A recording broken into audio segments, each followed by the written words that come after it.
সিলেট জেলা বিএনপির সাবেক সভাপতি এম ইলিয়াস বের হচ্ছেন গুম ও নিখোঁজরা। তাদের পরিবারের সদস্যরা ভিড় করেছেন রাজধানীর কচুক্ষেত এলাকায়। এই মুহূর্তে সেখানে রয়েছেন আমাদের সহকর্মী নাইমা। উদ্ধার করা হয় রোববার 25 আগস্ট রাতে বাগাডাঙ্গা গ্রামের হুতাপাড়া এলাকায় এই ঘটনা ঘটে। সম্মেলনে বিজিবি এ তথ্য জানান। মহেশপুর 58 বিজিবির অতিরিক্ত পরিচালক মেজর মোল্লা ওবায়দুর রহমান জানান, আসসালামু আলাইকুম। সম্মানিত দর্শক মণ্ডলী, দেশ ও প্রবাস থেকে কাছে ও দূরে, দেশের দূর দূরান্ত থেকে যারাই ঠিক এই মুহূর্তে আমার এই ভিডিওটি দেখছেন, সকলকে জানাই আন্তরিক শুভেচ্ছা ও অভিনন্দন। সম্মানিত দর্শক মণ্ডলী, ভিডিওর শুরুতে কিছু অংশ দেখেছেন প্রিয় দর্শক, যে বিষয়ে ভিডিওটি হতে চলেছে অবশ্যই আপনারা অনুভব করতে পেরেছেন। এই ভিডিওতে আরও কিছু গুরুত্বপূর্ণ তথ্য আপনাদেরকে দেখাবো, যা খুবই গুরুত্বপূর্ণ। এই জন্য এই ভিডিওটি 1 সেকেন্ডও স্কিপ না করে ধৈর্য সহকারে শেষ পর্যন্ত দেখার অনুরোধ রইল প্রিয় দর্শক। তার আগে বলতে হচ্ছে, আপনি যদি আমাদের এই চ্যানেলটিতে নতুন দর্শক হয়ে থাকেন, অবশ্যই চ্যানেলটিকে সাবস্ক্রাইব করে পাশে থাকা বেল বাটনটি অন করে দিবেন প্রিয় দর্শক। কথা না বাড়িয়ে ভিডিওতে একটি লাইক দিয়ে দেখতে থাকুন সম্পূর্ণ ভিডিওটি। দিন নির্দয় নিষ্ঠুর হত্যাকারী শাসকের তালিকা করা হয়, কোনো সন্দেহ নাই সেই তালিকার একেবারে প্রথম দিকে অবস্থান করবেন পালিয়ে যাওয়া শেখ হাসিনা, দেশ ছেড়ে পালিয়ে যেতে বাধ্য হওয়া শেখ হাসিনা। এই মানুষটির সমগ্র জীবন মিথ্যার উপরে দাঁড়িয়ে আছে। শেখ হাসিনার সমগ্র জীবন অভিনয়ের উপরে দাঁড়িয়ে আছে। একজন মানুষ সেই সমস্ত মানুষদের আশ্রয় দেয় যারা চারিত্রিকভাবে এবং আর্থিকভাবে অসৎ। শেখ হাসিনা নিজ দেশের মানুষকে এইভাবে পুলিশ দিয়ে কিভাবে হত্যা করাতে পেরেছেন সেটা নিয়ে গবেষণা করার কোনো দরকার নাই। তার কারণ শেখ হাসিনা অমানবিক মানুষ, নিষ্ঠুর মানুষ, নির্দয় মানুষ। তার জীবনে কোনো প্রেম নাই, দয়া নাই, মায়া নাই, ভালোবাসা নাই, কারো জন্যে নাই।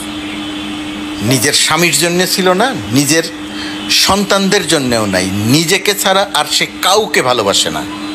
যে কারণে সে এইভাবে নির্দয়ভাবে রাতের অন্ধকারে মানুষকে হত্যা করিয়েছে পুলিশ দিয়ে। কত মানুষকে যে হত্যা করিয়েছে, কত যে এমন গোপন ভিডিও, গোপন তথ্য রয়ে গেছে, সেই তথ্য আমাদের কাছে এখনও অজানা। কোনোদিন সেটা জানা হবে কিনা, জানা যাবে কিনা আমরা তা নিশ্চিত নই। কিন্তু এই দু একটি ভিডিও চিত্র দেখে বোঝা যায় যে শেখ হাসিনা পাকিস্তানি বর্বর ইয়াহিয়া খানদের চেয়ে কয়েক ডিগ্রি বেশি ছাড়া তার বর্বরতা কোনোভাবেই কম নয়। সামনে যত সময় যাবে শেখ হাসিনার এমন বর্বরতার তত বেশি তথ্য পাওয়া যাবে। এই ভিডিওটি যেটা আপনারা দেখলেন ঢাকার কোনো একটি জায়গার, সঠিকভাবে জানি না যে ঠিক কোন জায়গার। এটা যে এই আন্দোলনের সময়ে, এটা যে এই ছাত্র জনতাকে হত্যা করা হয়েছে সেটা তো খুব পরিষ্কার। প্রশ্ন হচ্ছে যে দেশ যারা পরিচালনা করছেন, বিশেষ করে স্বরাষ্ট্র উপদেষ্টার এখন প্রধানতম কাজ শেখ হাসিনার অপরাধ খুঁজে বের করা। স্বরাষ্ট্র উপদেষ্টার এখন প্রধানতম কাজ পুলিশ বাহিনীকে ঠিক করা। স্বরাষ্ট্র উপদেষ্টা পুলিশ বাহিনীকে ঠিক করার ক্ষেত্রে যতটা সময় ব্যয় করছেন, তার চেয়ে বেশি সময় ব্যয় করতে হবে তার আগামী দিনগুলোকে বিডিআর হত্যার তদন্ত প্রক্রিয়া নিয়ে সামনে এগোলে।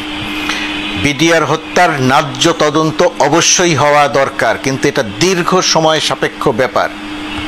অত্যন্ত অগোছালো একটি জায়গাতে আছে বিডিআর হত্যাকাণ্ডের জায়গাটি, সেটা একটু সময় নেওয়া দরকার। সময় নিয়ে বুঝে শুনে সামনে অগ্রসর হওয়া দরকার। কিন্তু তাৎক্ষণিকভাবে ঠিক করা দরকার দুটি বিষয়। পুলিশকে ঠিক করা দরকার, শতভাগ সময় দেয়া দরকার পুলিশ বাহিনীকে ঠিক করার ক্ষেত্রে। আর পাশাপাশি যেটা দরকার, প্রকৃত হত্যার সংখ্যা কত মানুষকে শেখ হাসিনা হত্যা করেছে সেই সংখ্যাটি সুনির্দিষ্টভাবে নিরূপণ করা। গণমাধ্যম এখন পর্যন্ত 757 জনের তথ্য নিশ্চিত করেছে। এই সংখ্যা যে কত বেশি আমরা এখনো জানি না। যে ভিডিও চিত্রটিতে দেখলেন, পুলিশকে দেখা গেল একজন মানুষকে হত্যা করে লাশ গুম করতে।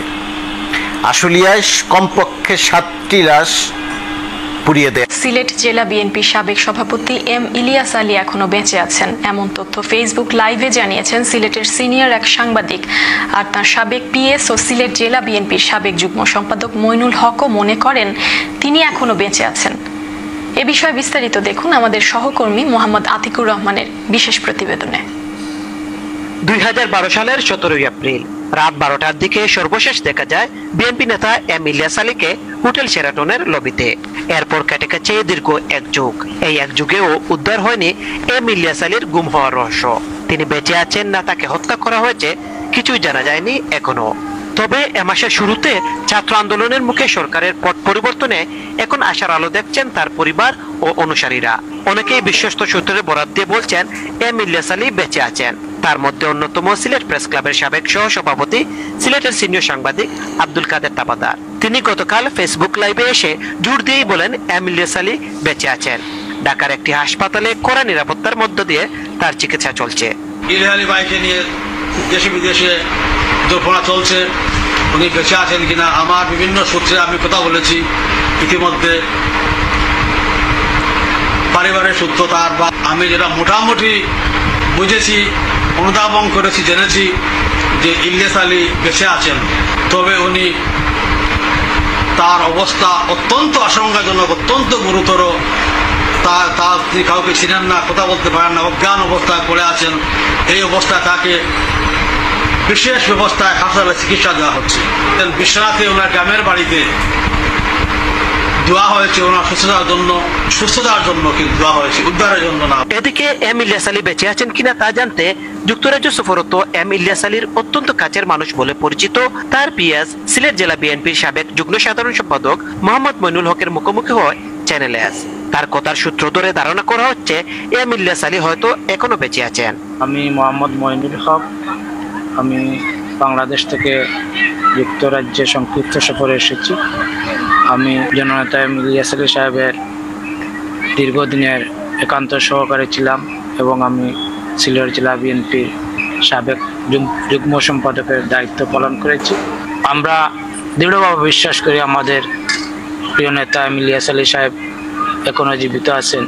প্রিয় দর্শক, আশা করি সম্পূর্ণ ভিডিওটি দেখলেন। ভিডিও দেখে অবশ্যই বুঝতে পেরেছেন যে ভিডিও যে সম্পর্কে আলোচনা করেছি। প্রিয় দর্শক, নতুন করে আরও কিছু বলতে হলে আপনারা সকলেই জানেন বর্তমান দেশের পরিস্থিতি। অনেকে কিন্তু অনেক মতামত করছে বিষয়টি নিয়ে।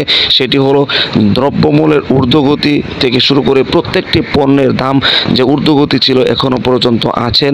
এই অন্তর্বর্তীকালীন সরকার আসার পরে কিন্তু কোনো পরিবর্তন হচ্ছে না, এমনকি কোনো ক্ষেত্রে দেখা যায় আরও দাম বৃদ্ধি পাচ্ছে। এইটার কারণ এমনকি এটা যাতে অতি সত্বর একটা পরিমাণ মতো এমনকি নিয়ন্ত্রণে চলে আসে, এই বিষয়ে কিন্তু অনেকে মতামত করছেন। শুধু তাই না, বর্তমান অন্তর্বর্তীকালীন সরকার সে ভালো কাজ করছে, এই বিষয়গুলো অনেকে বলছে। কিন্তু বিএনপির পক্ষ থেকে কিন্তু অনেক চাপ হচ্ছে, অনেক চাপ দেওয়া হচ্ছে অতি সত্বর এমনকি অল্প সময়ের ভিতর, দ্রুত সময়ের ভিতর আর নির্বাচন করার জন্য। যে নির্বাচন তারা জয়ী হবে এই একটি আশা আকাঙ্ক্ষা নিয়ে কিন্তু তারা বসে আছে। প্রিয় দর্শক, আপনাদেরকে পূর্বের ভিডিওতে আমি দেখিয়েছিলাম যে বর্তমান বিএনপির যে জনপ্রিয়তা, তাদের এমন কিছু কাজ রয়েছে, এমন কিছু কাজ করেছে যে সমস্ত কাজের কারণে তাদের এই জনপ্রিয়তাটাকে নষ্ট করে ফেলেছে। প্রিয় দর্শক, এই ভিডিও সম্পর্কে, বর্তমান বিএনপি সম্পর্কে, জামাত সম্পর্কে আপনার কোনো মতামত থাকলে আপনার মূল্যবান মতামতগুলো কমেন্ট বক্সে জানিয়ে দিবেন, এমনকি এই ভিডিওটি শেয়ার করে সকলের মাঝে ছড়িয়ে দিবেন। প্রিয় দর্শক, আজকের মতো এখানেই শেষ করছি। ভালো থাকুন, সুস্থ থাকুন, আবারও দেখা হচ্ছে পরবর্তী ভিডিওতে।